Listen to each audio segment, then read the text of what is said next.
We are live. Let's get ready to podcast. Fire it up.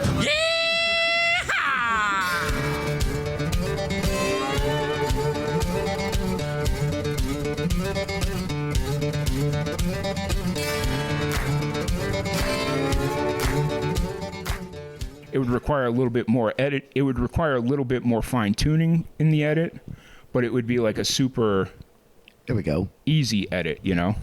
So, We already recording or? yeah, we're recording the video. The audio's running. I don't know how much of that I'll actually keep, but Well, yeah. We doing any kind of intro? sometimes we do from time to time. Welcome back into the Live and Amplified Indiefusion Podcast. I'm sitting here with Mr. Jeff Cabana. We're back with the Boys Only podcast. Yes, sir. No girls. Sunday sit down. Sunday sit down, whatever we end up. Yeah, actually, because it is a Sunday, we can. Because I think the last one we did was like on a Monday or a Saturday or It was something. a Saturday. Yeah, so- we did it on a Saturday. We still called it the Sunday sit down. Yeah. But You know what's whatever. you know what's funny though, and I realized this last night. This is the first time in over a year that I've actually been and stayed in Roswell. No, really? Yeah, Oh yeah. Usually you're just like in and out real quick, like picking me up or Yeah. dropping me off which from hang on, one of our hold on, no, many road trips. that can't be correct. I swear I've been over to the Meth Lab Hotel in the last sometime this year. No, you were here this year once. We did some podcasts or something. Did we do it in between March and June? Maybe. Yeah. It was early this year. It wasn't hot yet. I know an easy way to figure it out. If we just go look, the boys don't find another Sunday sit down. Right. Well, Right. find out when we did a Sunday sit down. So, True that. because I know for a fact that I've been over to the Meth Lab at least once this year. For those of you not in or from Roswell or have never been here, he's talking about a specific place. Not a literal meth lab, but Well, pretty damn close. I feel like if I call it the Curry District, that might be offensive. Yeah, it might be. I just did though, so you know, it is what it is. But Yeah, you know, every town, every city has that one hotel. You're like, yikes. yeah. Well, I mean, that's not even that hotel. Like the Roadway Inn is that hotel. True.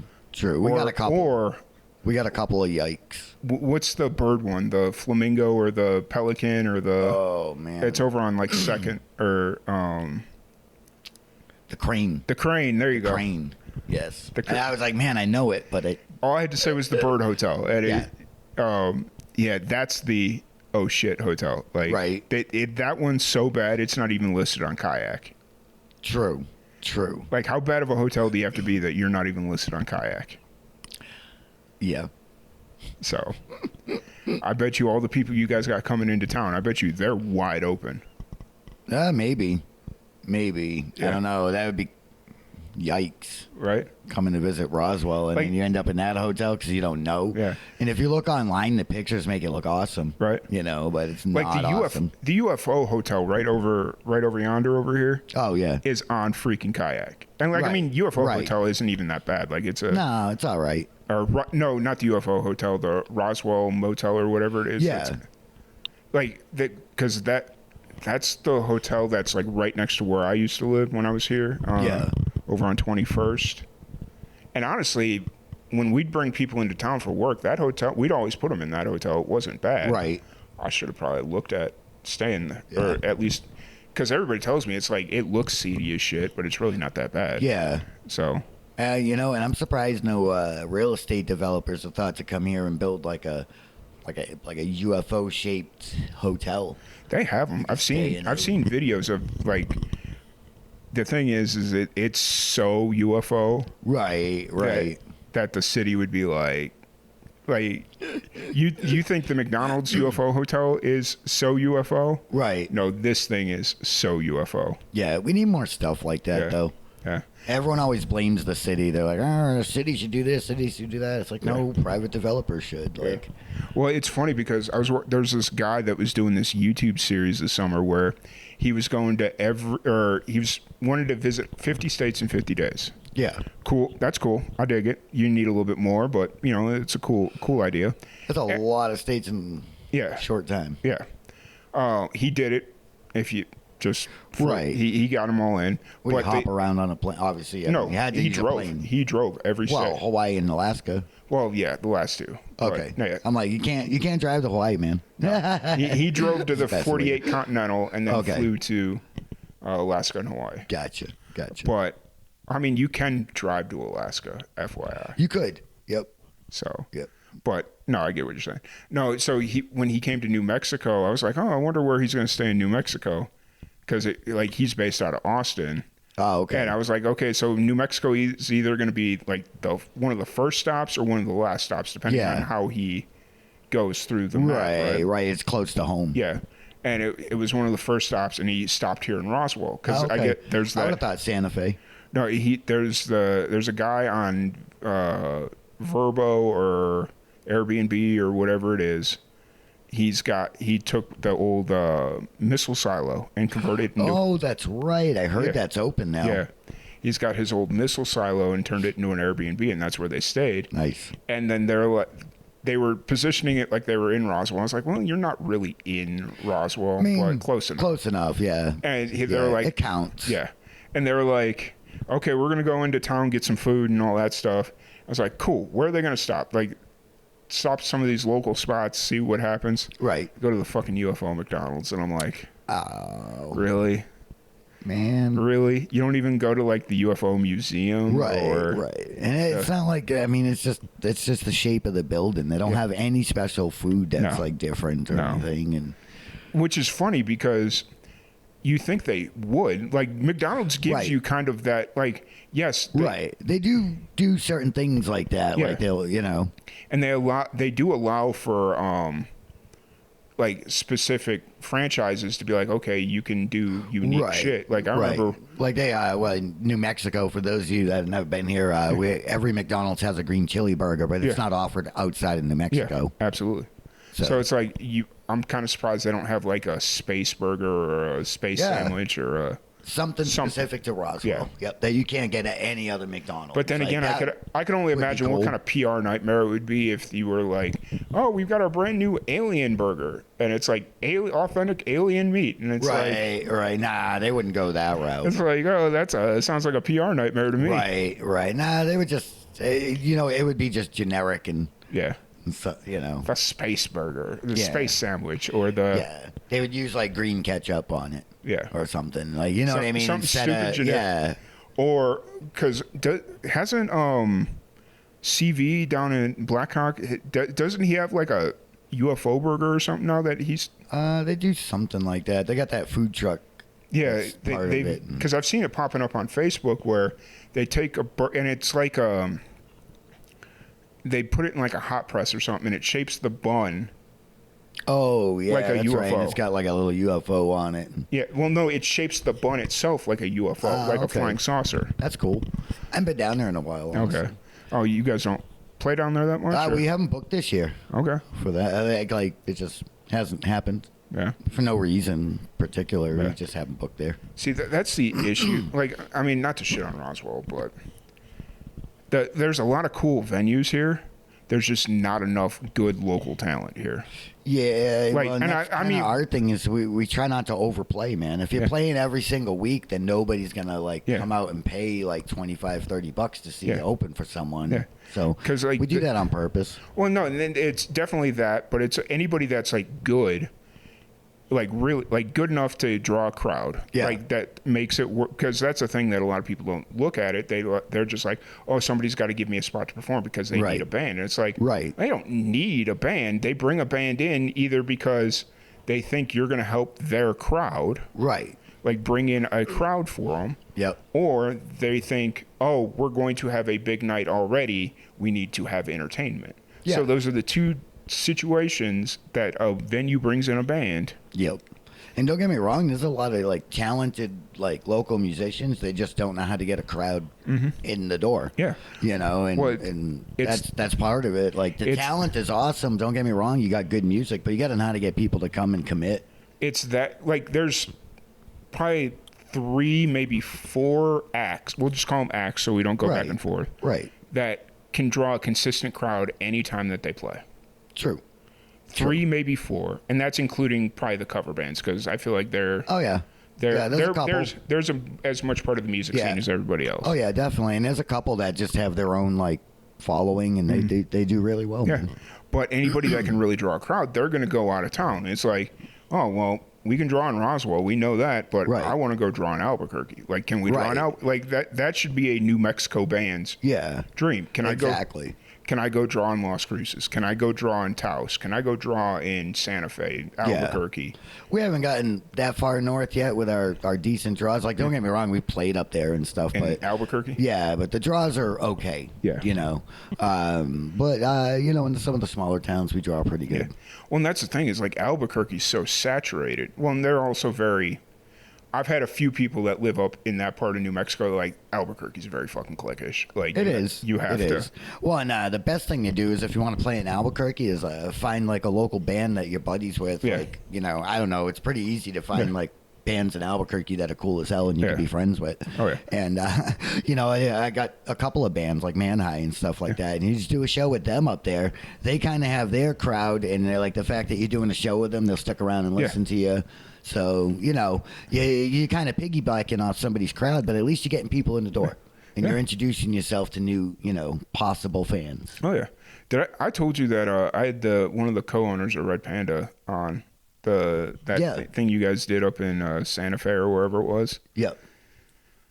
That was funny. I didn't realize, like, we got to talking about, like, how often he goes up to New Mexico, and... I was like, I spent about 4 years out in Roswell. Never really made it up to Taos. That was a little far north for me. Yeah. I've been up through that way, but... Yeah. And we were I dropped your band. I dropped GDP. I was like, my buddy's band's doing... Like, they tour around New Mexico. They'll do, like... They don't play too much in Roswell, but that's because they don't want to oversaturate or whatever. Yeah. And we were talking about that Arizona tour...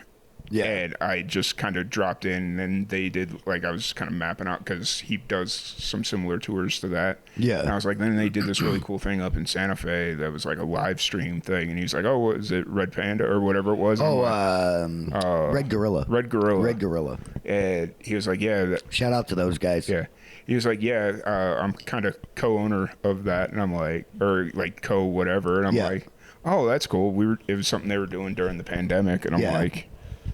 That's sick. So hell yeah, that place was awesome, man. That stream's still up. Is it? Yeah, I can still find it. Is it? How did it do? Like view wise? Honestly, I've never checked. Like that's not something I actually even look at. I just I'll send a link to people because we're the second band, so tell them, hey, you gotta fast forward through the But, that's something. That's a crazy set. I go back and listen to it, and I'm like playing everything like 10 BPMs fast. Yeah. I drank because I was tired. I was right at the end of a tour, and I drank a Monster before we went on stage. I was like, like all wired. And nobody else was like keeping up with you. No, like they were just like, dude, slow down.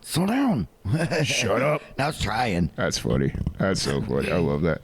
But no, it's looking at views. That's all I do. Like I have to. I kind of have to. But yeah, our YouTube channel has jumped up like 20 subscribers in the last week or so. Oh, hell yeah. And it's like, that's not a big number jump, but given that we've kind of been in the same spot for the last 2 years, like so for our YouTube channel, for the Live and Amplified YouTube channel, we had steady growth for the first, we'll call it 2 years. Like we weren't doing insane growth, but we had steady growth. Right. Because we were releasing the series, we were doing the original series. Right, and every time we released a new artist, like their fan base would join us. We'd get a couple from their fan base and whatnot. Hey, it works, guys. And then when I moved to Florida, or once the full Florida thing kind of kicked in and we kind of went stagnant, like we'll call Tallahassee a very stagnant time for us. Yeah, but we did the bluegrass the whole time you were there, though. So, I mean, it wasn't completely stagnant. It was to a degree that we didn't do nearly as much as we should have. Right. Like, Tallahassee's just like in a weird place. Yeah. I mean, I'd done a couple of solo acoustic stuff myself, and then luckily when I left, we had recorded a bunch, and then we had Baygrass right after it. So we had like a nice little cushion. Yeah. And so, like... Yeah, so we had some built-up media to release. And we had a nice little cushion, and then I got invited out to do Gasparilla, which that didn't work out like I wanted it to, but, you know, it is what it is. You never know when you know, especially early on when you just starting to get into this, it's so hard to predict how those things are going to go and what you're going to get out of it, what kind of content, how much content. Well, it was also one of the things where that first year I went, they placed me right next to a stage. Right. And it was like, no, this is shit. Like, don't put me right. Like I need to use like microphones and audio and I'm next to a stage. Yeah. So, I got like 2 or 3 interviews there, and then other than that, I was just like, all right, I'm good. And then the next year went back, and I got some decent interviews. Right. Like, that was cool, but it never ended up being what it was or what it could have been. But had I'd started doing shit remote, like started doing the remote interviews like we're kind of doing now. Yeah. Even though I'm trying to stop, like I'm really trying to be militant about doing them in person, but I realize it's not, like at this point in the game, it's really not feasible. It depends on where you live and just, you know, what kind of turnover you have on musicians. I mean, we got stuff out consistently for about 3 months just being straight up in person. So like, I'm not mad at that, but also at the same time, a lot of the people that I wanted to have, like, I was hoping that, yes, I'd get some new people in, which we did. Yeah. But I was also hoping like, hey, some of the people like Dustin, I was hoping Dustin would come through. I was hoping like Kevin would come through. Like a lot of the people we work with all the time. Right. That they would just be like, oh, hey, yeah, I'll come down on a Saturday. And, you know, like whatever it is. Like, I really feel like that would have been the best case scenario, but that just, everybody's so fucking busy. It's like, you know, whatever. Well, yeah, and you got to think about too, like what time of year it is. Like, you know, certain times of year for musicians are very busy. Yeah. Especially if that's their main thing. Oh, yeah, for sure. And, one, I mean, right now, a lot of them are taking advantage of the summer, although it's god hot during the summer. I don't know why. I know.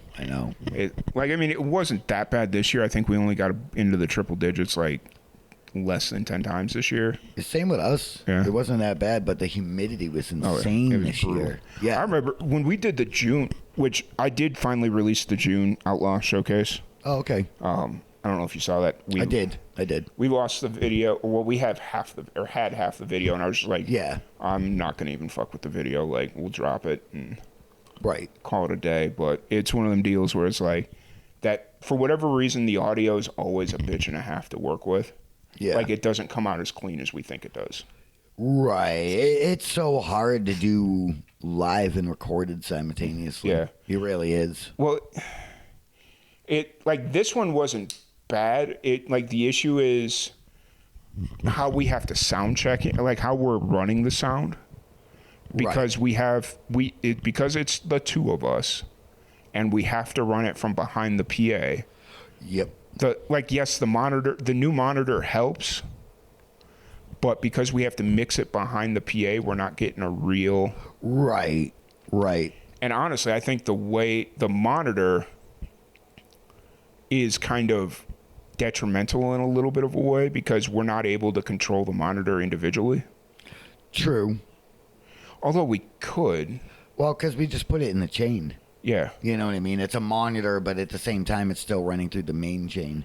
Because, you know, the way we do it, it's kind of the only way we can. Yeah. In order to have mains and now, monitor. is that the interface, or do we need to get a different? Is it like that conversation about the interface again, or? Yeah, pretty much. You know, either interface or also, you know, just get a board that's designed for it. Like, because now they have live boards that, like, you know, you pop in a SD and you can record every channel cleanly and individually, and it's more aimed at its live sound, and then the recording is a. That's where the L20 comes into play. Right. I have to look at it. It's been a while. I remember you sent me links for it before, and I checked it out, but I'll have to look at it some more. And I mean, honestly, at this point, because we're kind of stripped down the equipment quite a bit. Like during the pandemic, we stripped down the equipment pretty good. Right. Because it kind of like didn't need most of it. Yeah. Didn't know what was going to happen next kind of thing. And so if we're going to make major changes with the equipment over the next year is the time to do it. Like if we decide, because we've used predominantly Shure mics, MXL mics, and Zoom interfaces. Right. If we need to move to Mackie, if we need to move to Tascam, if we need, like, I think Tascam is shit, but that's... So do I. Okay, we're on the same board. But yeah, I don't like Tascam, dude. I have not been a fan for a long time. Yeah. Since back in the day when they had those 4-track cassette recorders, Yeah. I always thought those things sounded like shit. Yeah. So if we need to make that change, we like now, because we're getting to that point where, okay, we need to upgrade our equipment. Yeah. And not like, we either need to decide, are we upgrading our equipment and going to the next level, or are we just going to ride the equipment we got, and then once it goes down, we'll decide from there, like, okay, do we really want to replace this? Do we really want to, like, that's the kind of the position we're in right now. Yeah. Yeah, we'll have to watch prices and... Yeah, bring up. Luckily, the monitor that we got, the speakers for that aren't terribly expensive. Right. They're only like $300 for the pair, which I think that would be a nice upgrade. Yeah. Because then that way we got a nice little setup, and if for whatever reason we get into a position where it's like, oh, hey, we need to try and figure out to really make some money with this, we could probably rent it out. Like, go, like, right, figure it out and be like, oh, hey, you just need a simple setup. We got you. We do that with the band equipment. Yeah. You know, and then like a person to run it yeah. as well. Like PA services. Yeah. And shit. Call it gross domestic productions. Nice. Nice. Yes, sir. It's not registered as an individual business yet, but we're working on it. Go to Vegas and open up a brothel. I know, right? Gross domestic pussy. Oh, no thanks. No? Nah, that's not a good name for it. No? You don't think so? No. Not even for like a blue collar, like not even in Pahrump, where it's a little bit more blue collar? Nah, I got no interest in that shit. Damn it. I thought I had something there. No. Damn it. Oh, well, it is what it is. Right. But anyways, yeah, so that's just kind of where my head's been at recently. Because, like, I mean, this works fine, but it works fine for the podcast, really. Like, I don't have any issues with it for the podcast. Right. But once you start, like, and we haven't even really done... That's the other thing, too, is, instead of getting rid of equipment every time we get new equipment, work on getting another piece of equipment for that, and then this can stay... Yeah. And then, the fact that they get less use, get longer... Yeah. Oh, yeah. Usage out of them. Because what I would really like to do is get it to a point where I can keep this in my live podcast setup, like where I have my live podcast set up. Right. And then get myself a small single channel mixer for when I have to do stuff remote. Yeah. Like that I plug into the laptop, plug it there, and then get like an L20 that it only gets brought out when we're doing like a acoustic set, because we've not done an acoustic set on this, like in reality, like if we're talking like old school live and amplified. Oh, okay, gotcha. We haven't done an acoustic recording session on this. We could, but honestly, that was kind of why I got rid of everything. Was like, well, we're kind of falling more into the podcast realm of life. Right. Well, yeah, a couple years of pandemic. Yeah. Remember when you did that whole music fest? Yeah. Like 24 hours or whatever? That was a fucking nightmare. Dude. Yeah, that was crazy. It was a fucking nightmare. That was like, oh, okay. Never. We did it one more time after that. It sounded like shit. We didn't know what we were doing, like how to get it like to sound right and stuff. Yeah. Like we just weren't ready for it. Like nobody was. Like, and I mean, right. That was the issue with Zoom, was unless you were feeding it through an interface. Right. Zoom. It's just like right through the camera on the fucking laptop, and it sucked. Yeah, you like literally have to feed it through the interface, and then just hope that it's kind of like how the Outlaw podcast is, except we have the ability to go in and individually. Right, we could pre-mix at least. Yeah. We have the ability to go in and fix it in post. Right, that too. If anything is like terribly wrong, but it's just a hard mix in general. Like, absolutely. Fucking glad we don't have to do the online shit anymore. Like that was, it was a good idea in theory. Well, it was, you know what it was? Like, regular acoustic players, like, were okay. Like, early on in the pandemic, a lot of them were doing okay just playing on Facebook and, you know, doing lives and stuff like that. But once you got into full bands trying to do that, it got ridiculous. Yeah. Well, it's because you had to take note from all the Twitch streamers. Like, basically. Right. If you were already streaming on Twitch, you were good. Yeah. Yeah. I remember couple times seeing like death metal and like, you know, hardcore metal, like trying to stream that way, and it's like, dude, this sounds horrible. Like, it really does. It's, you know, not everything can really be done that way unless you have like professional audio gear. Oh yeah, there was one kid I remember. He was in Australia.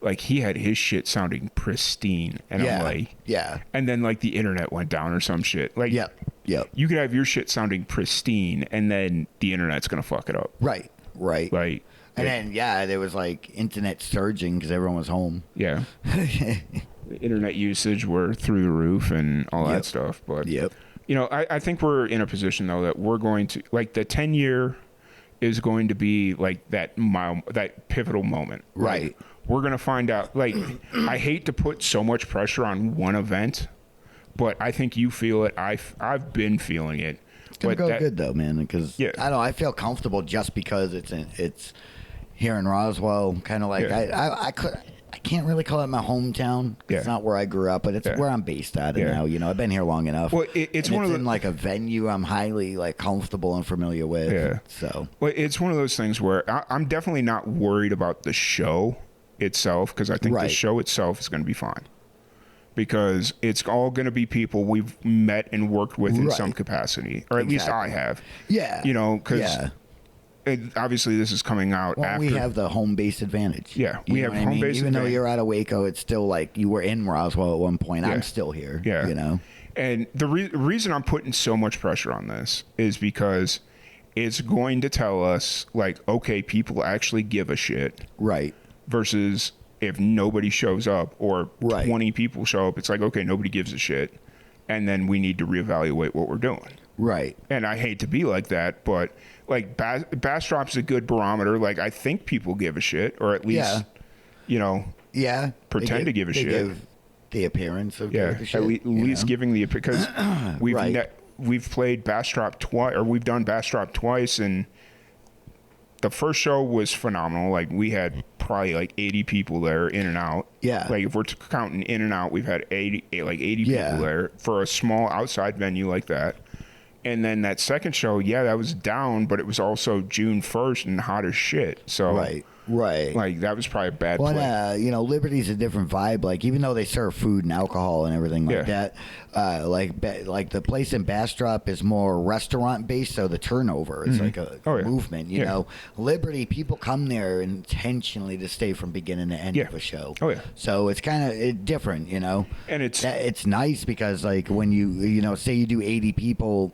You know, in Bastrop, that's over the course of the time. Yeah. But not all at once. So you do 80 people at the Liberty, and there's going to be at least a portion of that time where they're all 80 are in the room. Oh, yeah. So it'll have, you know, an increased look and feel. Yeah. And sound. And it's also one of those things where it's like, no shade to the Catalina Brewing Company in Tucson, like, because I like the one show we did there, but it's not set up for what we do. It's not the right vibe. And when we came to that decision of, hey, going this time around probably in the play because your work, my work, all that stuff. That's fine. Yeah. A lot going on.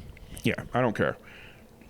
But just the venue itself probably isn't the move for us moving forward. Right. And that's fine. Like, not everything's going to be perfect. Yeah. You know. And I appreciate them giving us that first, because honestly, if you think about it, with that being like our first official swing, like I had done it solo like twice before, and they were what they were. But with that being like our first official, like, hey, this is what it is and this is how it's going to play. Yeah. There's a place at the arcade, right? Yeah. Yeah. I mean, an arcade going, dude. It's kind of hard to do. Yeah. Well, no, it was just the pinball machines against. Well, I guess it could be technically an arcade, but. Well, yeah. Yeah. It was a pinball spot, but, you know, an arcade. Old school. But it was one of them deals where it's like it wasn't a bad turnout. Like we had, for a place that only you had been or played in before. Well, you'd played Tucson, but not the venue itself. Right. Yeah, no way we played in there. Yeah, but for a venue that none of us had been to, in a place that we had very limited exposure, and just some people saying, "Yeah, that sounds cool. We'll do that." Right. It was fine. Like it was decent, but I will probably go back to Tucson, but we'll try and find a different venue. Yeah, Tucson's a trip though. Yeah, just the town itself. Yeah, Well, I think if we do Arizona, we have to try and loop it into some kind of tour. Dude, we should do it in northern Arizona, up in Flagstaff. Well, I love Flagstaff. Funny you bring that up, because one of the things I want to talk, because obviously we're hanging out today and we're going to try and get a bunch of shit done. Yeah. One of the things I want to talk about, because you kind of confirmed it last weekend when you were like, "Hey, are you coming out this weekend? Because it's Labor Day weekend. I got Saturday off." Yeah. And I didn't know that, and I was like, "Well, shit, let's get a little tour together next Labor Day weekend." Right. And we could do, like, in my head, it's like, okay, we could do like Santa Fe, Vegas, Flagstaff, or so, like do like a little 3-day. Well, it also depends. I have to wait until like we're into next year, but they may end up, because they don't always give us the Saturday before a holiday. Yeah. Sometimes we get the Tuesday after. Okay. And I don't want to be out there on a Monday night doing stuff. No. You know what I mean? Like, it's like well, I mean, honestly, it would probably have to be like a Roswell show on Friday, because getting to Santa. That's the other thing too, is I'm training somebody new at work right now, but once he's trained and he gets hired, I can take time, like PTO time, and I could take a Friday, like, especially if we have a Saturday holiday. Yeah. I just take the Friday before it. Yeah. And then I end up with the 4-day weekend. Yeah. So. Because that's really where I want to. Really want to try and get an Outlaw Showcase out a month next year. Like, that's really what I want to do. And I know that sounds a bit extreme. I wouldn't say extreme. It's a good goal, though. It's one of those things where I feel like if we start stacking up, like when we do a bass drop show, holy shit. Getting all choked up. When we do a bass drop show, maybe we swing in like a Lubbock or a Fort Worth or something. Well, I mean, you'd have to take a Saturday off, but that's fine. Like, just kind of stacking it up somewhere. Yeah. Like, yeah. So in that way, it's not like, oh, we're driving all the way out to bass drop just for bass. Like, bass drop's worth it. Don't get me wrong, but no, it's an awesome little town. I love that. There's going to become a point where we run out of talent. Right. And like we're kind of not scraping that barrel. And we don't want to, like, do it like a repeat show or just like a remix where it's like, oh, well, it's like the last 2 times we were there, this is like 2 from one and 3 from another. You know what I mean? Well, like, we don't want to get down to that, like repeats, basically. And I mean, I'm not against repeats, but don't want it to be like, oh, we'll hey. eventually run out of stuff to ask them. That's all. I mean, if they're active musicians and playing all the time and writing, there's always stuff to talk about. Yeah. But, it's one of them deals where it's like, we got to, like my dad said, we just got to make it worth our while. Right. And for us, the content is what makes it worth our while, because, at the end of the day, that's what's funding us right now. Yep. Like, realistic. More content, more money. Yep. Realistically. Like, I mean, we're not making a whole lot of money, but we're making, like, we're going to collect 2 YouTube paychecks in this year alone. Ooh, yeah. Like, I mean, don't get too excited. It's $100, but I don't care. It's one of those things where it's like, we're going to catch 2 of those in a year, and we've only had 2 in our lifetime. In the lifetime of Live and Amplified. So we're going to catch 2 in a year. So that's still pretty cool. We're getting there. Right. But I brought up the 10-year. Let's have that conversation. I thought we were already. Well, we kind of glossed over a lot of it. But so by the time this podcast comes out, we'll already have the first wave of announcements as far as. Well, that's why I was surprised when at first you said something about streaming. I'm like, whoa, we haven't made any announcements yet. That's true. So. That's very true.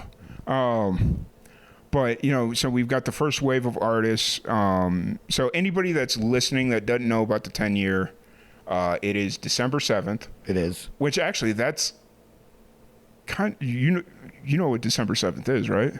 Like Pearl Harbor Day? Yeah. And then... It's all good. Yeah, it's like... Because I brought it up to my dad. Bombs we're dropping this music. Right? I was like, I think maybe... I don't know. We maybe picked a wrong date, and he's like, pretty why? Awesome. I remembered that off the top of my head, though, right? Yeah. Pretty good. And he was like, why? I was like, do you know what date the 10-year anniversary that we're doing the show is? He's like, no, what date is it? And I was like, December 7th. It's like, you're doing it on Pearl Harbor Day? And I'm like, well, yes, that, but then also the Bears and Packers play. Like, and I'm like... I'm just kind of hoping by the time we get to that point in the season that it's either going to be an irrelevant game or an irrelevant game, or that it's going to be so important that they move it to like Monday night or something. Right. They put it in like a primetime slot. So, but it was just like, oh, December 7th. That sounds like a good date. And then, oh shit, December 7th, Pearl Harbor Day. Oh, well, that's not a big deal. Been long enough. Yeah, it's been. It's been a couple of years since it happened. So. God damn it, that's funny. Oh, but no. So not like you're doing it on 9/11, bro. That's coming up here. Yeah. That's funny. Yeah. Not funny, but. Oh, Tom, cancel this motherfucker. No, I'm just kidding. I don't give a shit. I'm just. You can kidding. try and cancel me. We'll have that conversation at some point. I feel like I already was canceled at some point, and nobody told me. Yeah. Well, if we ever did get canceled, it would be when It'd be because of me. No. If we ever did get canceled, it would be because of the Tour Life documentary and the Manny Farm situation resurging. Oh, maybe. If we ever did get canceled. Yeah. Or because I run my mouth sometimes and say shit. And it might, one day. But I feel like a lot of people expect that from you. True that. Like, if we're just thinking about it, I feel like a lot of people just expect you to say some crazy shit. Right. That's why I'm careful about like new friends on social media and shit. Like, hey, just so you know, this shit comes with warning labels. Yeah. Sometimes I might say some shit. Yeah. And you might be like, this motherfucker, but it's cool. No need to report each other. Right. Just because we have differing opinions doesn't mean we can't be cordial or friendly or friends or... It's so funny, though, because my dad cannot wrap his mind around the concept that I do not support neither Republicans nor Democrats. Yeah, most people can't grasp that concept, and I'm like, fuck them both. Because like we'll be sitting there having a conversation, like the Minnesota shooter thing, being a prime example. He was like, well, what'd you think of that? Like, I think we need to get rid of all these high-capacity magazines. I was like, I think we need to look at people's mental health. But, that's neither here nor there. Right. And he's like, well, you don't think we should get rid of guns? And then his girlfriend chimes in. He's like, yeah, I think we need to get rid of all the high-capacity magazines and all that shit. And I'm like, yeah, you give the government an inch, they'll take a mile, and then we'll be a police state in a year. So I think we're good. And then she stopped talking to me after that one. I'm like, yeah, okay, cool. Yeah. And... my favorite, like right now, especially whenever a liberal's like, oh, the government should do this. You're like, oh, you trust Trump to do that? Yeah. And they're like, wait, no, I don't. Yeah. And they're like, oh. And then my dad... I love to do that one. It's like, oh, so you trust that side? Every time we start getting into a political conversation, he's like, now I know you're a Trump supporter. I was like, I talk more shit about Donald Trump than I talk about Biden. Yeah. Like, I was called one and... I had people block me right after he got elected because I supported certain things that he advocated for, but never followed through with. Right. It's like I could support policies, doesn't mean exactly. Like that isn't that what this country was founded on? Like individuality and being able to. Yep. Okay. Yes, I am a Republican and I fundamentally disagree with half the country. Yeah. Or whatever it is. Right. But there are going to be certain policies that we agree on that are bipartisan. Yep. And that's okay. Well, and like maybe one day the left will wake up and shit. Even when there's like a Democrat president, the right might wake up. Right. Yeah. What they don't understand is like so right now, Trump's president, right? The left does not understand that their hatred gives him even more legitimacy than the right's love of him. Yeah. You know what I mean? Like It's crazy. They're just like playing the game. Right. I lost a lot of respect for Republicans after the 2016 election. Yeah. Like the 2008 election, I was in college. Yeah. And I was, or no, not 2016, 2012. Yeah. 2012 election. So the 2008 election, I feel like was the last attempt at a bipartisan campaigning on both sides, because I remember watching John McCain campaign, and then people would come and be like, "Oh, Obama, he's not American," all this shit, and like he's a communist and all this shit, and John McCain would go, "No, he's a very good man. He's a very good family man, very good religious man." Like I remember that all this stuff. Yeah, he is very fitting to be president. He's very smart. But we have some fundamental disagreements. Yeah. And he would shut up everybody in their place. And then who ran in 2012? The dude that, I've got women in my binders. Or, you know who I'm talking about? Yeah. Oh, man. Trying to. And whatever the dude's name was. Yeah. It's like, I got plenty of women in my binders. And it's like, all right. You don't remember the first Bush election, huh? Actually, I was writing for the school newspaper during the first Bush election. Oh, okay. That was a shit show. It was Bush and Gore? Yeah. Right? Yeah. Not that I wanted Gore to win, but like the whole came down to like one county in Florida and his brother was in charge of it. And that whole thing. Well, honestly, I think that's what kind of like started, at least for me, started like the whole like, this is all bullshit. I was still young at that point, but I remember it because a lot of the movies that I was watching at the time, they'd have references to that. Right. But yeah, true. It made a lasting impression. Yeah. But for me, I would say the 2012 election was like the last attempt of it being like civilized? A civilized election. Right. And then 2016, it was an all-out melee. 2012 was starting to become a smear campaign. 16 was an all-out melee. 2020 wasn't any better. And 24, they would have been better off just letting Biden march out there and die on camera or whatever. Well, I feel like, because like George Carlin and others in the past have said how it's all like just like a big like show they put on in front of you, and they're all friends behind closed doors. I think they realized after a while the show was getting boring. Yeah. And they needed to amp things up. Like the writer, they brought in new writers. Yeah. You know what I mean? Like, if you start equating it all to like, I equate it to like WWE. Yeah. Like wrestling. Funny. I'm like, on that stage, they're mortal enemies. Like, same thing with Congress. Like right and left, they'll sit there and fight and argue and yell in front of the cameras, but they're behind closed doors, and they're all making the same like money and insider trading deals, and they're all best fucking friends and going to dinner together. Well, that's the thing a lot of people don't seem to realize about the J6 situation that happened in, was that 2020? Or when did J6 happen? 21. 21? Yeah, because it was right before the inauguration. Yeah, okay, so it was 21, and all the people that were in Congress or in the Congress building or wherever it is they raided, yes, the Democrats were scared out of their mind, but the Republicans were just as much cowering under their... Oh, absolutely. Absolutely. It's because all we elect is soft people. Yeah. They were all... You know what I mean? Like, we don't elect like real men anymore or real women that would stand up and protect people and do the right thing. It's like, that's your building. Like, right. If somebody walked into my office or into my place of work, I'm not allowed to have a gun on me because it's a privately owned, or it's a private property, so they make the rules. I have to follow it. It's not a government institution. Right. Same with my job. It's one of those things like, okay, you make the rules. I either quit or I have to follow. Fine, I get it.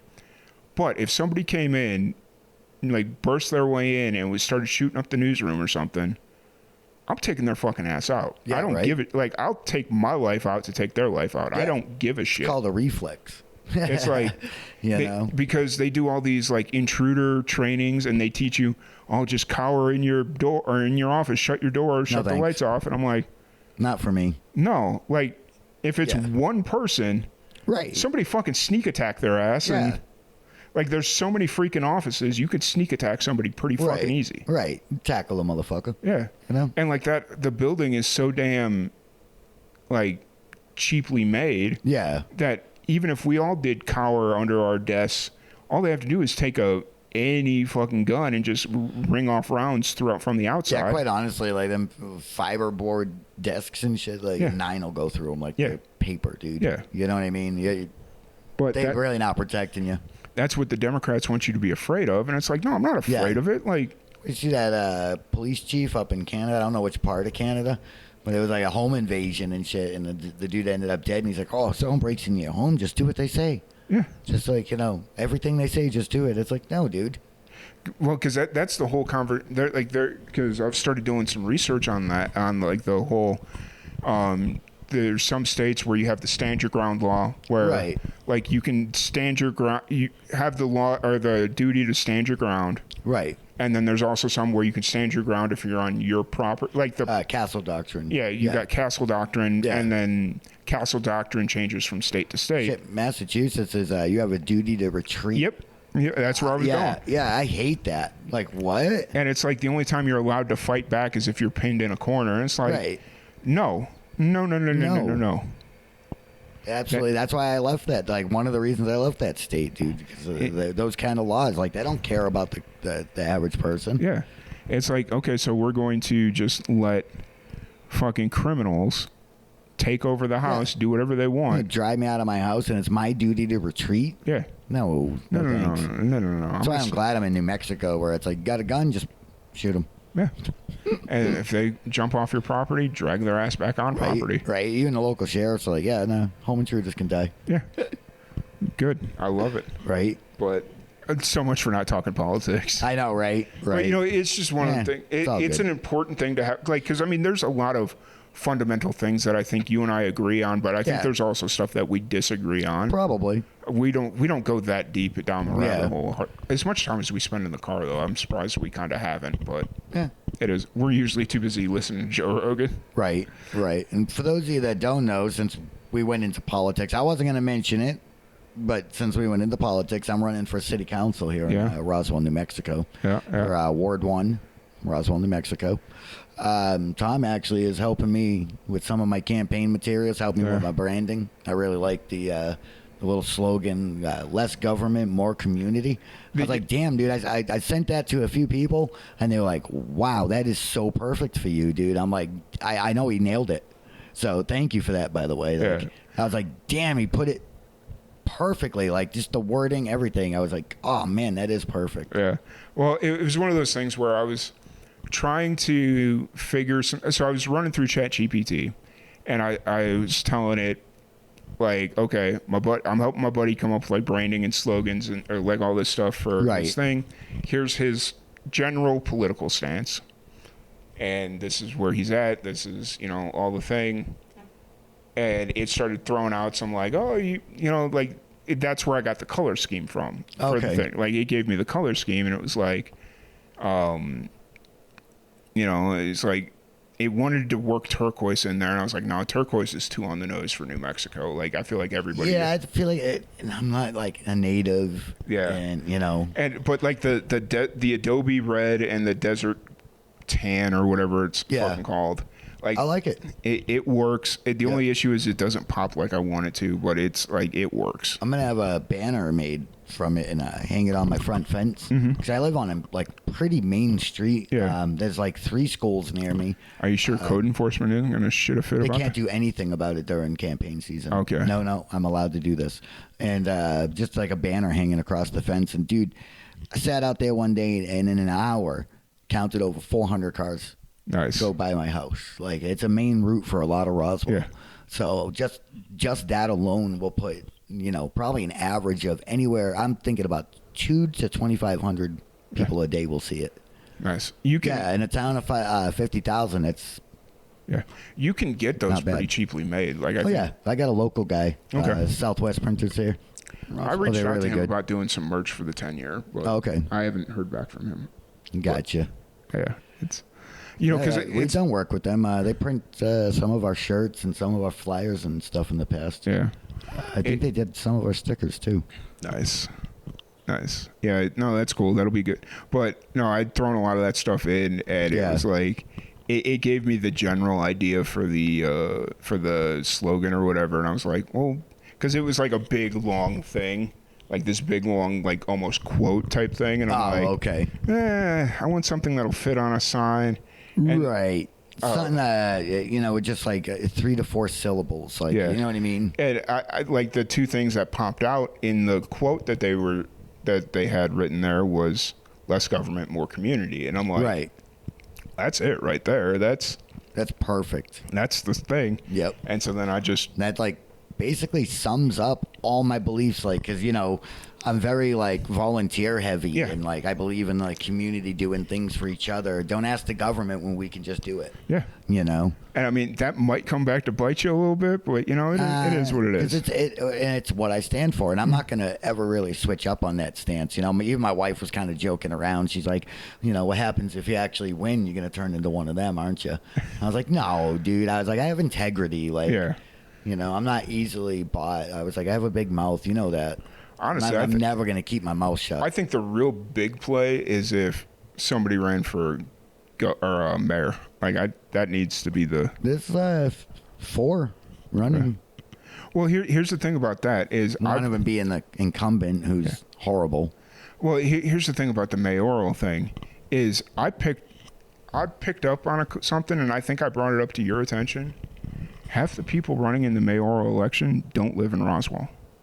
Well, like our current mayor's using a P.O. box to run. Yeah. And I think, honestly, I think that should be illegal. Yeah. Using a P.O. box, or like we have one incumbent current city councilor, Moore, that's running using City Hall as an address. Like, no. What the hell? No. Like, I had to list my address publicly. Yeah. We all do. Well, I mean, most of us do.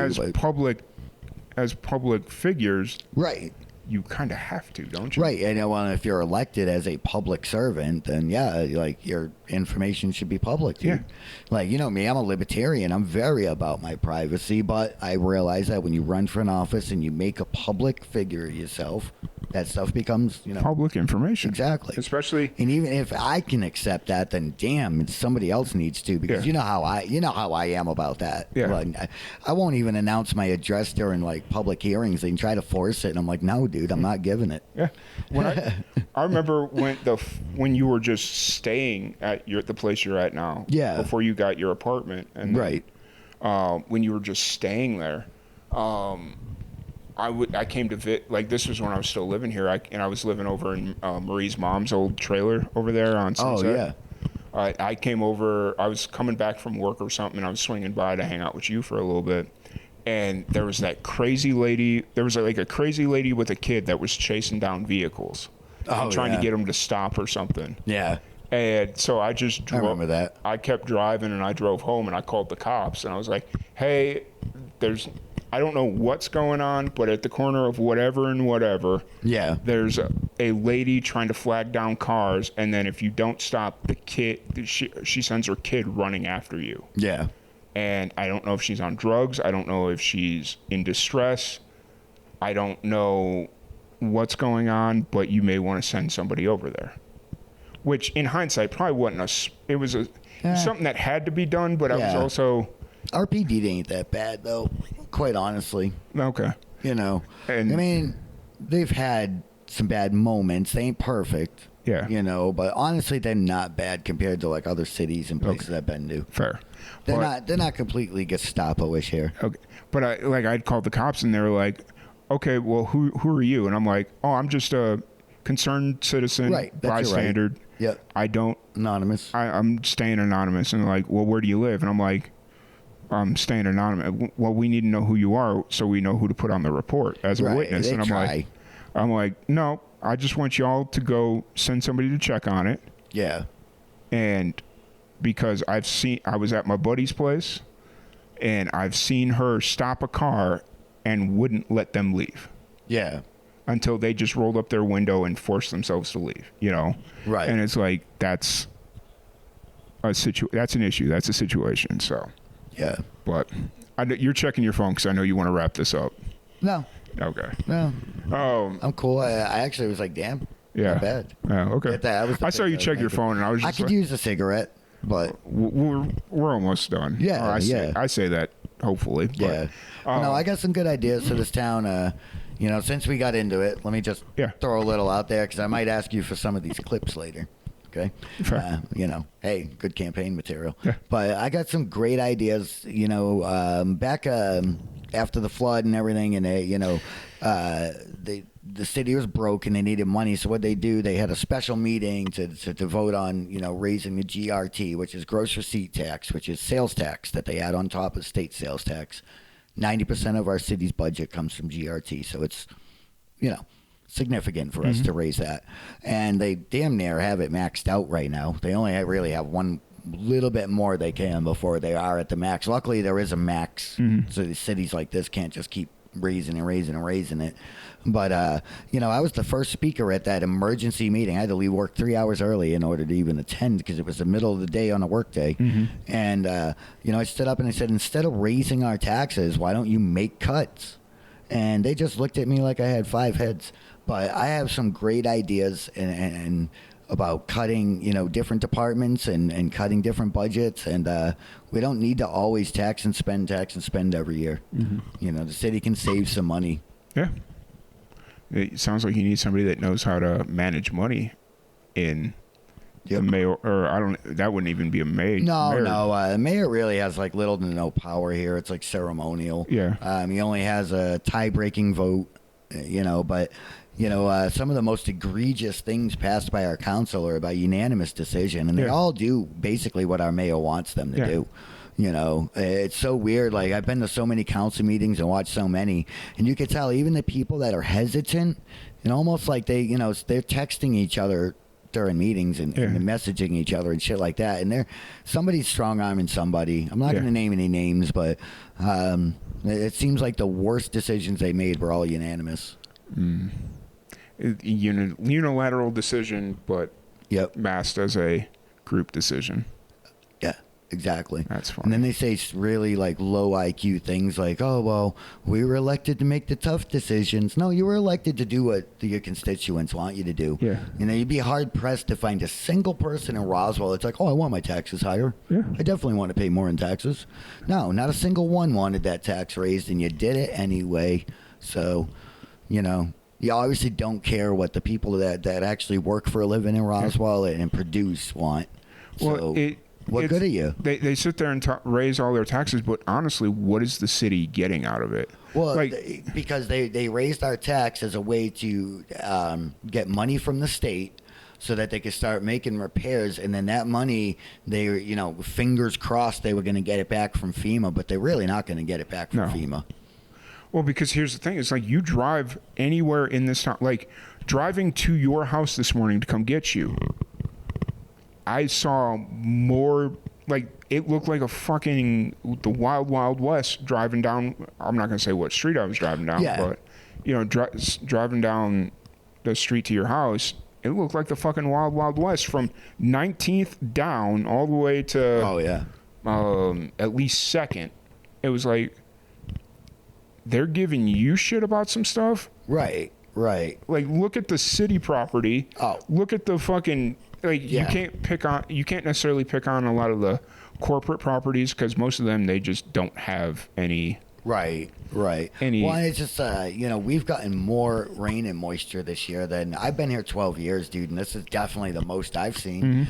And everything's growing nuts. Weeds are going nuts. Everything's shooting up like really fast. The city can't even keep up on their properties, but they're quick to send letters out to our properties and, private property owners, about our yards and stuff. Funny because it's like, yours... Dude, I don't have that much time or resources either, man. I can't mow my lawn every 3 days. I got to work for a living, you know, like trying to support a family here, not spend it all mowing.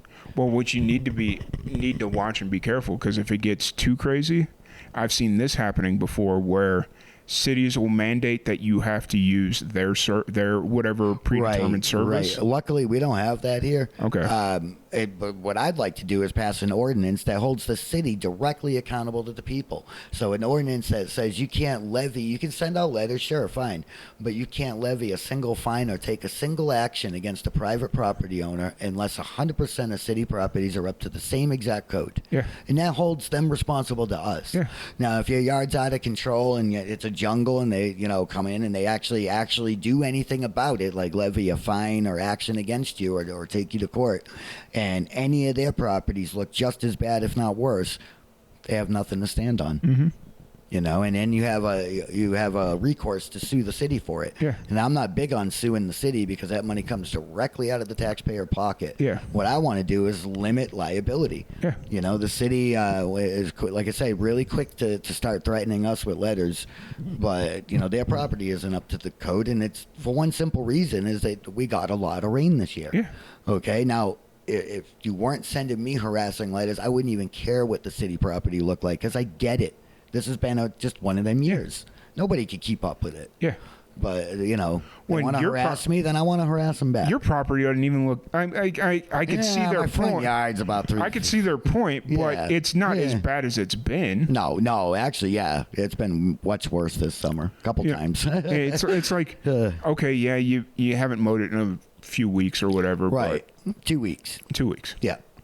Okay. I mean, come on, man. I can't do it every single week. I have other stuff in my life. Well, it's also one of those things where it's like... Not damn lawn. That's why you see a lot of the places in New Mexico and Arizona, they don't even put grass out. It's like they pull it out and they put rock down. Yep. And that's kind of what I'm leaning towards doing soon, because we just bought the place. So, it's going to be a little bit. But, yeah, I'm thinking about doing that same thing. And I'm probably what I'm going to do after I mow it this time is use some tarps to kill my lawn. Yeah.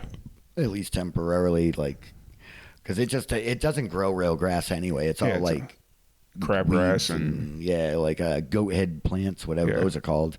All I know is when they dry out, they're goat heads. Yeah. That fucking sucks. Get those worst. caught in your shoes. Oh, yeah. It's the worst. And my dogs get them in their paws a lot. And I'm always having to pick them out of their I remember the one time my parents came to visit me when I first moved into the house over on the trailer on Sunset.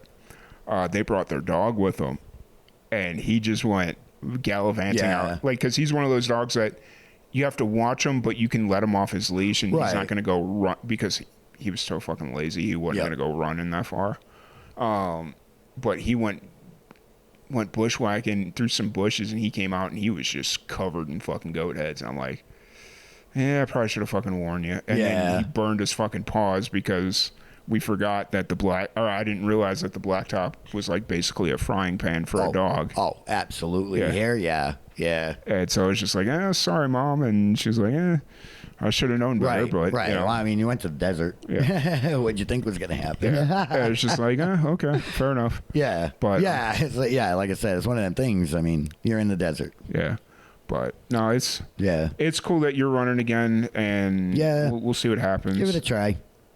Like I said, I just, I got some good ideas. I think I could do a good job. The only thing that sucks is if I win, I plan to follow through. Yeah. Absolutely. But that's what sucks. No. Maybe I shouldn't have prefaced it that way. But, if I win, I absolutely plan to follow through. But, it will take some adjusting in my schedule and everything else because I work full time. I do live and amplified. I have a band. Of like a working band, things like that in my life, a family, kids, all that. So it'll take a little adjusting in my life to, make certainty I can always follow through for my constituents in the city. But I absolutely will. Yeah. I'm a smart person and I'm, really fast at learning things and figuring things out. And I have a great capacity for critical thought. Now for this position, what's the weekly commitment on it? Or monthly, whatever. Well, there's, a minimum is, city council meeting once a month. And I'm sure they have a couple executive sessions throughout the month, too, that you'd have to attend. Yeah. Behind the scenes stuff, to discuss upcoming sessions, things like that. Make sure you're all in line with what the Big Brother wants. Right, exactly. And then usually you'll be on a couple of committees. I wouldn't mind being on zoning and planning committee. Finance committee because I'm well read in economics. Economics has been a hobby of mine for the last 20 years of my life, I've taken at least 4 courses online through MIT, and I've read, several economics books from all different, schools of thought. Yeah. So. Yeah, that's cool. I dig it. Yeah. And then, of course, to add more to the pressure, we got the Live and Amplified. We got the 10-year coming up. Yep. Not to get off that subject, this is a Live and Amplified podcast. It happened to be doing something great for my city as well as Live and Amplified. Yeah. It's just funny because it's like we were going to not talk politics and then... Turned into like my campaign speech. Maybe. No, I don't know. But if you catch any of this and you live in Roswell, feel free to hit me up. My social media is wide open. You can see what I believe in. We probably don't agree on everything, like Tom said, but I got a good head on my shoulders, and I'm willing to learn, willing to listen. And that's something that the American populace in general needs to understand, is just because somebody's a Republican and somebody's a Democrat does not mean you can't be cordial, friendly friends even. And I'm a libertarian. I'm like the guy in the middle that don't like either, political party, but I love both people. I have, tons of friends that are from both sides of walks of life. That's been the downside about, especially the last, 12 to 16 years, is it feels like it's become oh, you're a Republican, I can't be seen in public with you. I know. I don't like that stuff. It's we're all people, dude. Are you a decent human being? And especially here, it's a small community. We don't need to let those national politic lines divide us, man. We can solve more as a community, and it'll affect more lives and more people's day-to-day lives than anything on the national circuit ever will. Oh, I remember when we used to get you remember the one guy that was always in the Facebook groups? And anytime something bad about the police would come out, he would just be all in it. And he was a security guard at the church that he went to or something. Oh, yeah. Oh, I know his name, but I know his last name. I'm not going to throw it out there. Yeah. Same here. I was about to say his name, but I won't. It was just dude, you're basically saying you hate anybody that doesn't 100% agree with you. And you're saying, Yeah, we need to get rid of that train of thought. That's terrible. That's how communism comes around. Right. Well, I always bring up a fine example. I help out with the Food Not Bombs. Yeah. And, we got liberals, libertarians, conservatives.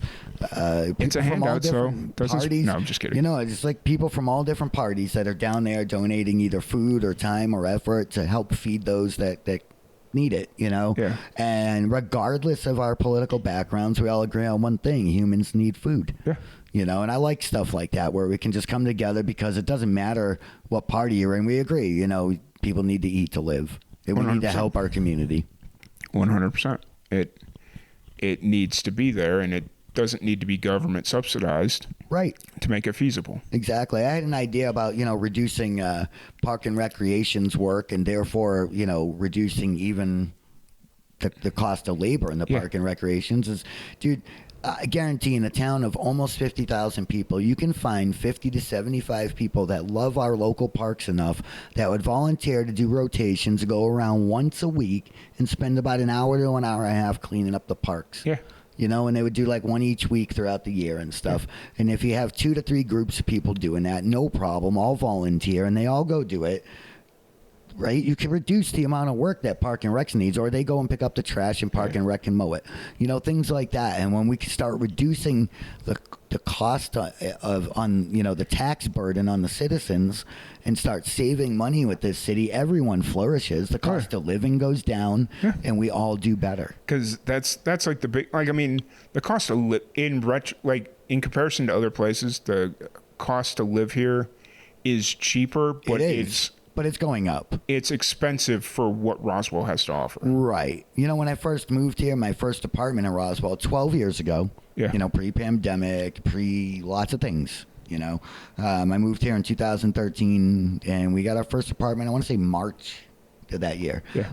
It was $550 for 2 bedrooms. Yeah. Decent place, little townhouse, spot, with the bedrooms upstairs, 2 bathrooms, the whole thing. Mm-hmm. And now those same places going for about $950, which $950 is still like, compared to major cities for a 2-bedroom, that's a great price. Okay. So the cost of living here is still decent, but it keeps going up because our city council wants to tax and spend. Yeah. Whenever the government spends money, that's less money in the pockets of production and people that actually circulate in this town.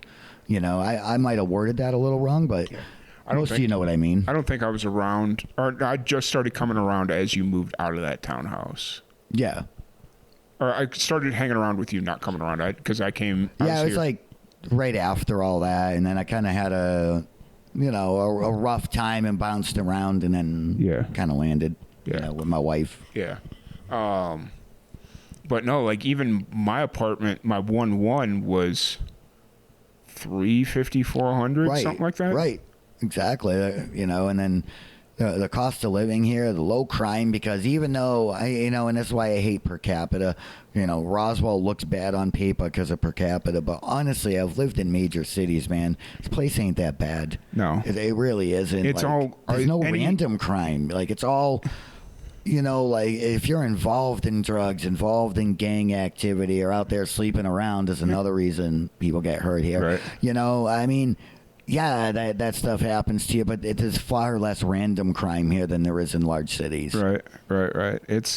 And honestly, it's funny because when I was talking to my dad yesterday as I was driving out here, he was like, "You honestly should just move back to Roswell," and I'm like, there's just not enough money in Roswell for me to for what I do. There's like I could probably start up my own thing, but I feel like everybody's trying to do what I do. Yeah. And it's just kind of like, okay. There is a surge in this kind of media recently, I've noticed. Especially even doing like marketing and social media and stuff like that, I feel like everybody says they do that. Right. And it's like that's like an add-on to everyone's resume now. And it's like, do you really though? Like, yeah. Do you? Because I don't claim that. do you really understand it? Like, yeah. Like even though like I'm associated with Live and Amplified, you know what I mean? I'm a part of the team. Yeah. I still tell everyone, well, Tom does like all the production, dude. Yeah. Like,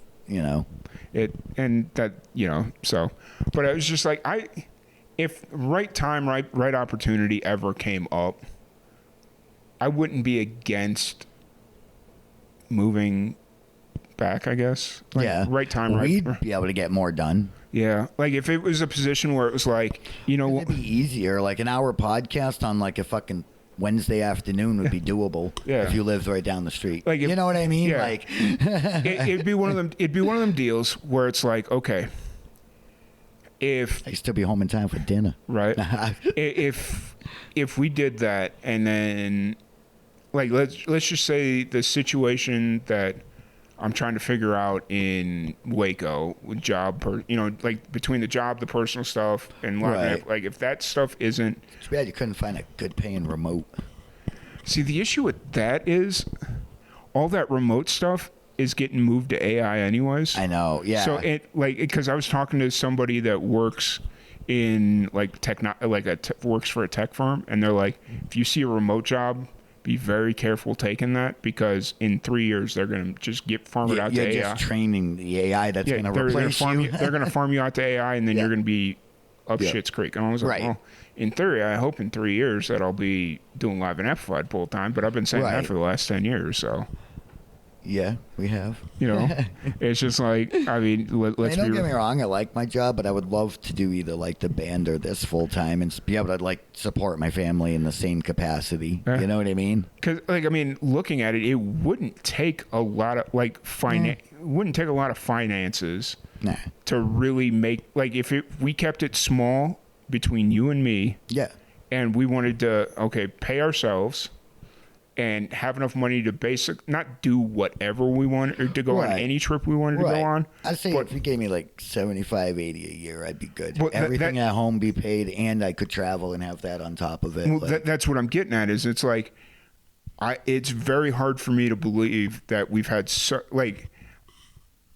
$250,000 annual budget for the two of us, and then that gives us 75, or even 80, right? And then another 80 for production and upkeep and promotions and all that stuff. Basically everything else. Yeah, and it's like, and that's all we have to do. Like, right. That wouldn't be a lot. Yeah. Yeah. But then it's also one of those things where what I've really been wrapping my head around is, could we start a community radio station? Not here. I feel like it would work here. No? Nah. Roswell is like completely moved out of radio. Radio is definitely like a failing thing here. It's almost all automated. They've laid off almost everyone except sales and management at all the radio stations here now. Oh, wow. Yeah, it's dying, dude. The only, honestly, weirdly, the only station doing any good right now is the talk station. Yeah. That's it. Like, because they have locals on, and that's what drives them is like everyone in town that goes on that show has like 30 friends that'll listen to it. Yeah. So that, you know what I mean? That drives them. Well, I mean, the kicker about community is you've also got to be online. Like, you've 1,000% got to be online. Absolutely. 1,000%. But I don't know. It's something that I've been thinking about because I was talking to somebody down in Bastrop. Evelyn, actually, me and her were having a conversation. I was like, when we were preparing for that show in June, it's like, hey, is there like a community radio station or some kind of media down there that, like, if I wanted to be like, hey, can we come in? College radio. Yeah, can we come in like Sunday morning, or even if I got to come down on like Friday morning? Right. To promote we're doing this thing. If there's a way for us to come in and promote it, that'd be great. And she's like, honestly, there is no radio stations here. Right. Like, they need it with all the community events they do. Right. But it's like, okay, you just gave me an idea, but. Yeah, the thing is, I feel like especially in these areas, it's starting to die out. You know? Community radio operates a little bit differently because the funding structure's a little bit different. But I don't know. We talk about like something similar to like public broadcasting. Yeah. Okay. Gotcha. I was like thinking more like college radio. No, this is more like we have to start a nonprofit. Right. Okay. Yeah. Public broadcasting. Yeah. Basically. And it would work in this, like, because when you think back how the rock show went when we were doing that in 21 and all the feedback that you kept getting. Right. That tells me that we were onto something. We were just in the wrong place. Well, we were doing a heck of a job promoting it and pushing it.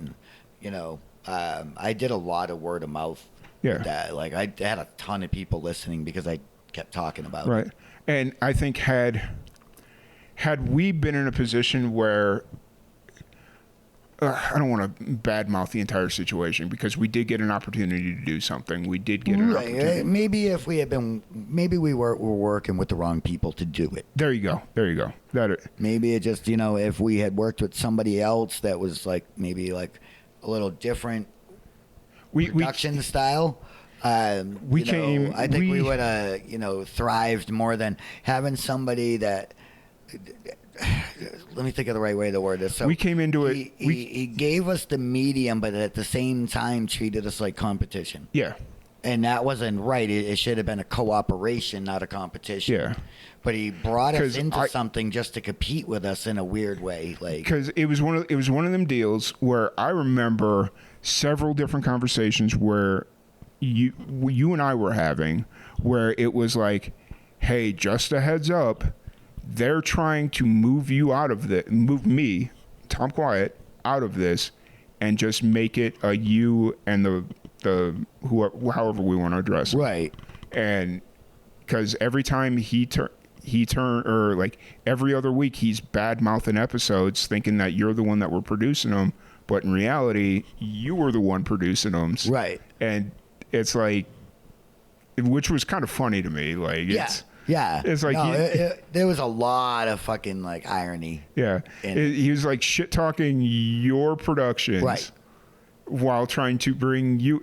I'm not trying to badmouth you or anything. No. But he's like shit talking your. You should have tried to sit through those conversations, right? He's shit talking your productions, but trying to bring you in to work with you exclusively. Right. Whereas the guy he's trying to move out, I'm guessing liked the productions or pretended to at least like, or at least. Yeah. I don't know. It was just very funny to me. And then, but had we been in a situation where we'd gone to the GM or whatever his exact title was and been like, yo, let us take this one and let us do it. Like, yes, we don't have your radio expertise that you probably want. But I think we would have done better with the marketing part. Yeah. Way better. Like, I think we would have sold ads and done well with that part. Because that's why they ultimately ended up closing it down. Right. Because and nobody wanted to sell ad time. Yeah. Straight up, like, this is like. And we were kind of set up in a bad place because we didn't know. Neither one of us had done radio before. Right. And so we were getting battered. The thing is, like, all we were getting was negative criticism and no like feedback on it. Just like, oh, this is bad, but never like, this is how you fix it. This is what you do. This is how you do that. And it wasn't until somebody else, part of that organization, came in and did pull us aside and say, okay, these are the faults. This is how you fix it. Oh, yeah. Then it was like, okay, see, this is good. Yeah. You know, and when because that was. If there was ever a time that we were going to actually get kicked off the air, is when she came in. Right. Because, and not saying anything bad about her, because I respect her. She gave us constructive criticism and then gave us advice on how to remedy it. Because instead of just negativity. I remember the first conversation we had with her. Yeah. And she was like, okay, why are your shows an hour and 38 minutes long? They need to be 2 hours. I'm like, well, we were told this, and this. Okay, well, that's wrong. Right. I'm like, okay. And she did set some stuff straight, and it was stuff that we were being criticized for, but didn't know. Like, we were given the wrong info. Yeah. And it's like, oh, we were told we needed to keep it under this amount of time because they needed to sell ads or whatever it was. And that's why we send it in as 4 30-minute blocks or whatever it was we were doing at the time. We were breaking it down, though, into sections and leaving time for ads for the station to play, not our own airtime, you know. And she was like, well, that's wrong, but and then here you go. And then I think probably like a month later she quit or left or whatever. Well, got like laid off. Okay. Because when she got hired on, it was because the other one left. Yeah. And then the station ended up just getting rid of the crash and going like basically that entire place is ran remotely now. They have one office manager and a salesperson there now, and that's it. And there's like 4 stations in there. It's all remote. Somebody comes in and just kind of checks, make sure everything's running, and that's it. Oh, wow. It's all like just they pay for that service that just. So they have that big ass building and there's nobody there. Right. It's empty. There's like 2 to 3 people that work in there. That's it. Son of a bitch. All right. Yep. Fucking Roswell. I know. But that's kind of how all radio is going now. There's like 5 or 6 like radio services that offer like all these genre packages, and you just buy them and play that as your rock genre, and everyone's got the same like shows. Yeah. You know, there's no like not local DJs anymore. They're national DJs. Yeah. It's like listening to like XM or Sirius. Like, which I get the logic. Like I understand the process because you want to. That's the only way they're going to be able to compete with podcasting because the idea that they want to do, like, let's say for us, right?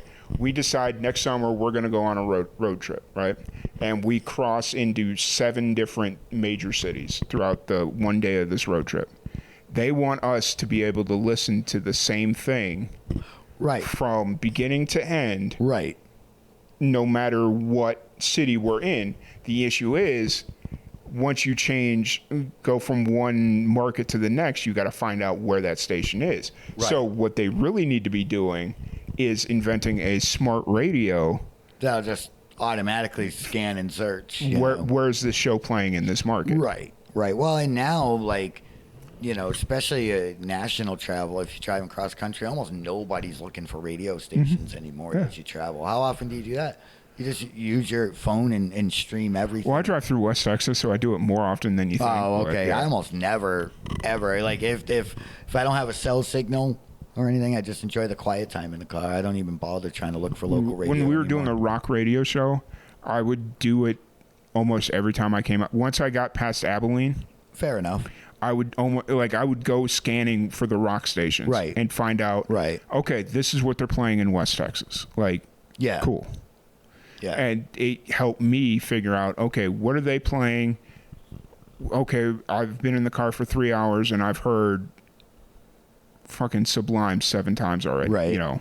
Hey, we did premiere a band though that just now is starting to get like American radio play. But I don't know if we played them first, but I'm pretty damn sure we were one of the first people ever to play Alien Weaponry on broadcast radio. Okay. Yeah. Like they've been on like a few like online like shows. Oh yeah. But as far as broadcast, like in America, I believe we're one of the first fucking people to play them. Oh, yeah. To play Alien Weaponry here. I that's cool. I still listen to them. I follow them on social media, and they're a pretty dope band. They are that indeed. It's kind of neat being like one of the people that premiered them in America. I found them randomly, honestly. Yeah. Like, well, it's one of those deals where it's like if you look at what we were able to do at that station here in Roswell. Yeah. We got away with a lot. Like, we got to play a lot of music that wasn't, not even all of it was ASCAP registered, honestly. Not all of it was ASCAP registered. Some of it, if the FCC was listening, we would have been. Very true. It's lucky we're on like a desert island out here, because the FCC would have to be in Roswell to hear it. Yeah. It's not like we're connected to any major cities. Yeah, and it's one of them deals where I just remember the one song that none of us actually, like, we listened to the first little bit. Yeah, it slipped through. And it was like, okay, yeah, that sounds good. Like we were struggling for like songs at that time. Well, yeah, because we didn't want to do any repeats. Which later we found out, fuck it, we could still repeat a few songs. Yeah, and so we were listening. I think the song was called like Karen or something. Yeah. And the whole chorus of the song is "Fuck you, Karen." Yeah. And I'm like, I go in and the song randomly comes on Spotify or whatever, and I'm like, oh fuck, we played that song on air. Yeah. And it never came back. Nobody ever said nothing. So that tells you that the people that were ingesting the show, giving us QC, weren't actually QCing our product. Right. Or they just thought it was awesome and they were like, nah, I don't see a problem with it. It just didn't make the list of criticisms. Yeah. But let's start wrapping this up. Let's talk about the 10-year. Basically, this is really what I wanted the priority of the interview to be about, or the conversation to be about. But hour and a half later, we're finally getting into it. We touched on it a little bit. Shout out to anyone that made it this far. Right. Well, because I know you've mentioned to me that like you've always noticed that like these sit downs don't do as well. Right. And it's like I don't mind though. I don't. And the only thing I have to say about that is because we get into some of the side tangents that we do that are very Roswell centric. Right. And I think I get it. Kind of moving forward, like, I mean, we tried to do it today, but it didn't really work as much. Right. But it is what it is. It just kind of moving forward, just keeping it more music industry specific, I guess, would probably be a smarter play. True. But I'm very involved here in Roswell, as you could tell, socially, politically, everything. So it's one of those becomes part of a lot. I definitely don't hate it though. Like it's right. It like when you want like any of the YouTubers that do podcasts on YouTube, every once in a while they have those podcasts where they just talk shop and or just talk about whatever's going on in life, and it's like that. That's 100% fine, and because you and I don't get together as much as and not like we put one of these out every week either. I'd say like at best quarterly. That's actually pretty fair, to be honest with you. Yeah. But we do have our 10-year coming up December 7th. Yes, sir. We'll be at the Liberty in Roswell, New Mexico. It's funny, Live and Amplified's like linked to my marriage because my 10-year anniversary for my marriage is in August. And Live and Amplified is in December. Oh, yeah. That's actually that both memory, are on 10 years. That memory popped up because you had me filming. That's right. The ceremony or whatever. Yep. All 8 minutes of it. Yeah. I mean, 8 minutes is even a stretch. Yeah, but, I was being nice. Yeah. But he was also a meth head, so. Yeah. Just saying. Anyway, guys. But, it is what it is. But, 10-year, it'll be over at the Liberty, December 7th from 3 to 7 Yeah, 3 to 7 p.m. Yep. As we're recording this, let's see, what are we, about 3 hours from announcing the official lineup? We are. Or at least the first part of it.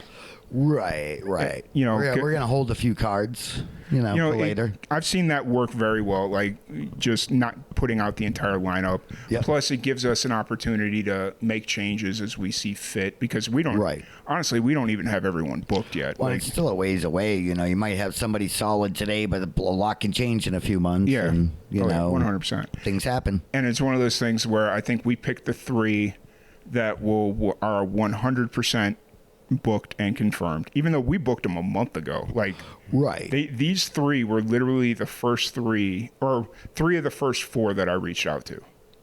Yeah. Like they were like, okay, so let's run through the lineup, and then we, before you even mention it. Yeah. Right.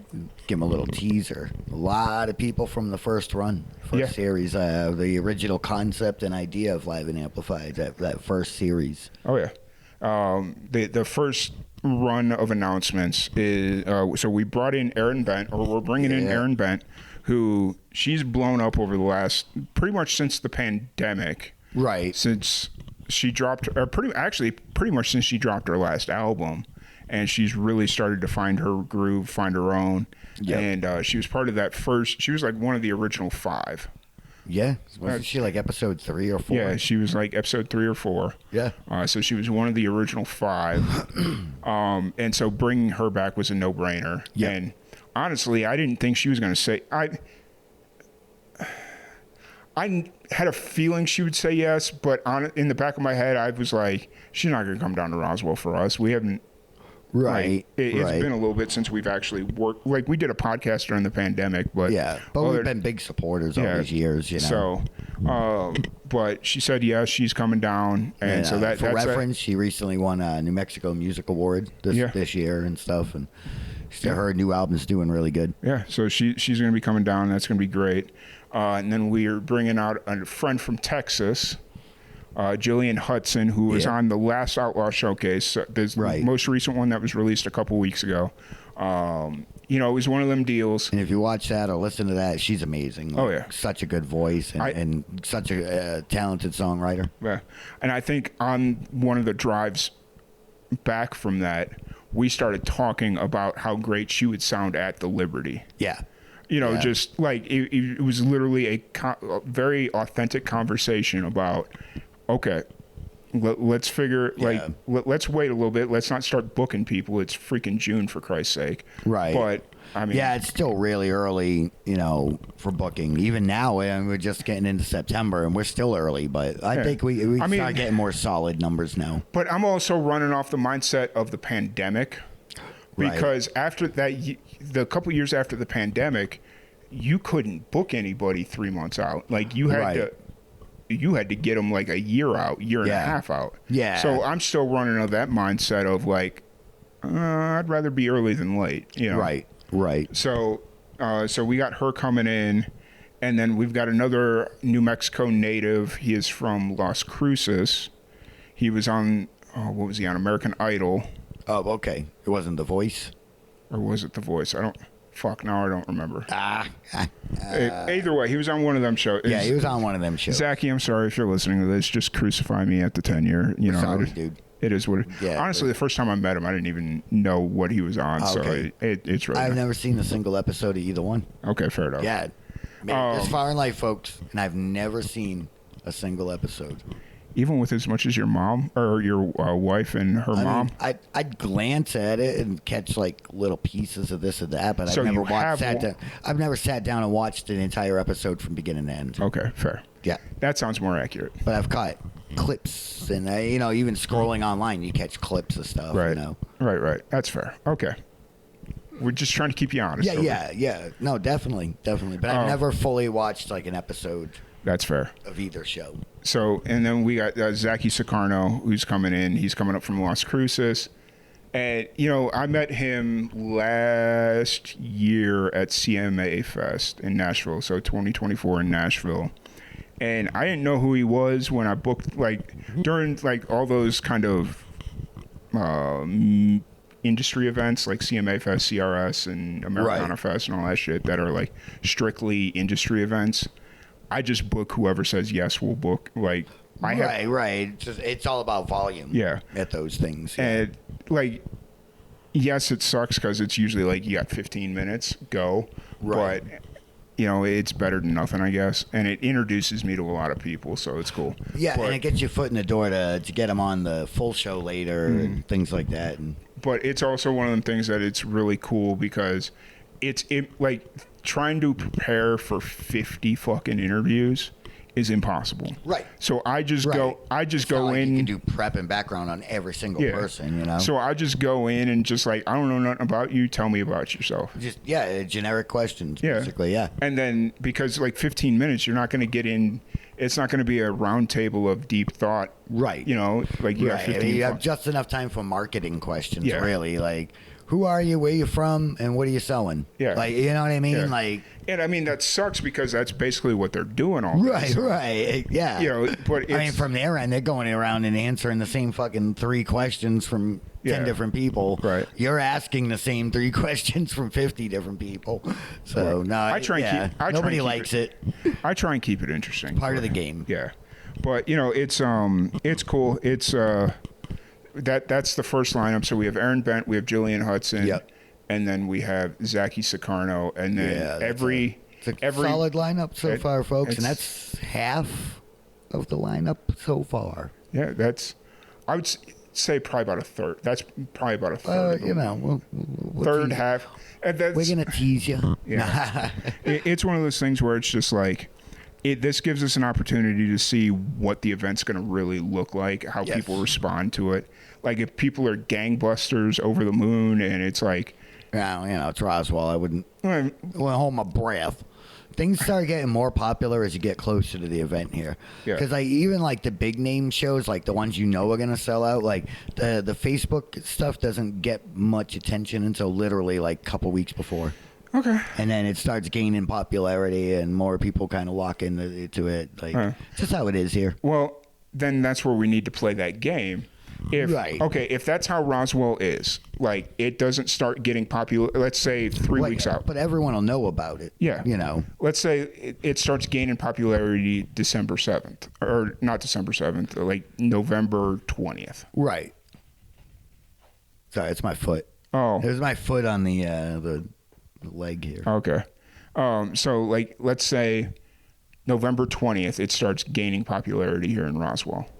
Wouldn't it already be pretty sick if we had perceived popularity before the Roswell? Right. No, it would be cool. I'm just saying, like, don't, you know. Well, no. But like, also, other than the Liberty, nobody really pays to actually promote their events around here. Like, yeah, no, you're right. Very few. We did an offshoot show.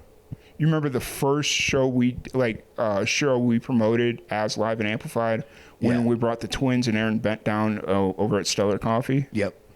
Like, everybody was mad because I didn't have a local on there. Marie Manning was mad at me because I didn't put her on the show as an opener. Yeah. And we still had Stellar Coffee decently packed. Yep.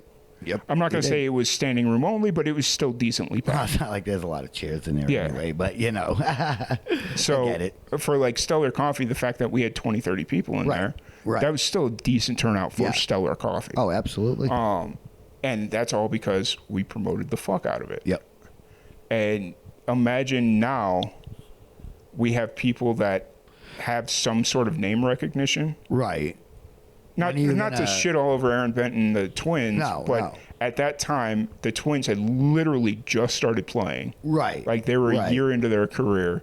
And Aaron Bent, she was well into her career, but she was still new to the area. She was basically known in Albuquerque. When we met her, she had only been in New Mexico like a year, right? I don't know. She came down from Montana. Yeah, she came down from Montana, but I don't know. I want to say it was around a year. I think she talks about it in that first episode we did with her. Okay, I'll have to go back and listen because I quite don't remember. That was still one of our biggest episodes. It's still our #1 most viewed video. Is it? Yeah. Nice. Well, unless you include shorts. We got a couple of shorts that kind of blew past it. Okay. But I know from the original series, she had the top view. Oh, yeah. For sure. But, yeah, so that's going to be that. And then every month on the 7th at 3 p.m., we're going to announce a new part of the lineup leading up to the show. Yeah. So, like, September 7th today, we announced the first initial lineup. Then October 7th, we'll announce some more people. November 7th, we'll announce some more people. And then December 7th will be the show. Will be the show, and there may or may not be a surprise. I don't know yet. We'll figure that one out. Oh. We'll figure that out. Just hinted there may or may not be a surprise. We'll figure it out. That's very Michael Scott of you. I cannot confirm nor deny that there will be a surprise, but you just never know. It's Woodstock 99, y'all. Right. That was such a weird reference, but anyways. But yeah, so we're really looking forward to it, and it's going to be a really good show, really good. We've got a lot more support than I thought we would. You know, because, yes, a lot of the support is coming from your end because you've been in Roswell for the last 12 years. Right. But I got a lot of local love. You've got a lot of local, but it's also, I wasn't a piece of shit here when I lived. Well, when I was here, I wasn't a piece of shit. And Live and Amplified is known as, like, you know, a Roswell-built company. Yeah. That Roswell slowly became successful over time, you know. Like, I mean, we've always had our footprint in Roswell, right? Because I stayed here, even though we started here and you moved away. I stayed. Well, and honestly, even though we kind of stagnated a little bit during the Tallahassee time, we'll call it the Tallahassee time. Honestly, that opened our door. That opened the door to so much more. Like, had I just stayed in Roswell, guarantee you, we would have never gotten into Nashville. We would have never went to Nashville. True. Yeah, we would have gotten into Tallahassee, or not Tallahassee, Islamorada, because we were already there. Right. But it would pretty much be Roswell, Utah, maybe Montana. Right. And the Keys. Yeah. I mean, I'm sure the pandemic, we would have probably gotten into some new places and whatnot. Right. But we were able to get, when I was in Tallahassee, we got our first, we'll call it marketing deal with MXO. When I was in Tallahassee, we got asked to come up to Nashville. Cool. When I was in Tallahassee, we went to Montana. True. And man, that was a trip. Let's not talk about that one. Let's not go too deep into the woods here. I still love a lot of the bands that I met on that trip, though. Yeah, it's honestly, we probably need to go back and because there's some of that stuff we never got released. Oh, really? Yeah, some of those Montana bands. I mixed and mastered it all, though, right? No. I still got all the folders and files. I have a laptop that I haven't opened in like a year. Okay. Still full of stuff. I don't remember what all was mixed and mastered, but I thought I did almost all of it. I think there was like, out of the entire Montana trip, I want to say there was 2 or 3 songs, like tracks, that like couldn't get finished. Like they just weren't usable. Yeah, we did three songs a band in. We did what, 6 bands, right? Yeah, well, because we did Lobotomot, and they're out. Right. Honestly, almost none of them bands are still together. Yeah, and honestly, it's probably not even worth releasing at this point. Yeah, it might be nostalgic for some of them. Mm-hmm. And then we got most of that Nashville trip that when we went down to Bay Grass in 2020. Right. We got there was only assembly line of recording sessions. There was only one art. Let's see. We got almost all of them out. We didn't get any of Rachel. What the fuck's her name? We didn't release any of hers because she told us to hold off. And she'd let us know, and she never let us know. That's right. And then Jack's Hollow or Just Luckhoy. None of her, or we got one of her songs out. We didn't get the rest of them out, but at this point, it's kind of whatever. Yeah. And then I don't think we released any of the Bay Grass stuff we put out. Oh, really? Yeah, that last year we went to Bay Grass. I don't think because it was that weird year where we were kind of shut off to the side, and we were having problems getting people to come over. Yeah, and we have to like leave the action. And we were trying to decide, okay, are we doing more podcasts or are we doing more acoustic sets? Right. And, you know, that was kind of the flip. But it is what it is. But yeah, that's kind of that. Yeah. So hopefully we can get more acoustic sets going. I'd like to get one out for the 10-year. Right. Right. And yeah, other than that, I think we're going to wrap it there. We're going to go get something to drink. And I got cotton mouth like a motherfucker. And probably something to eat.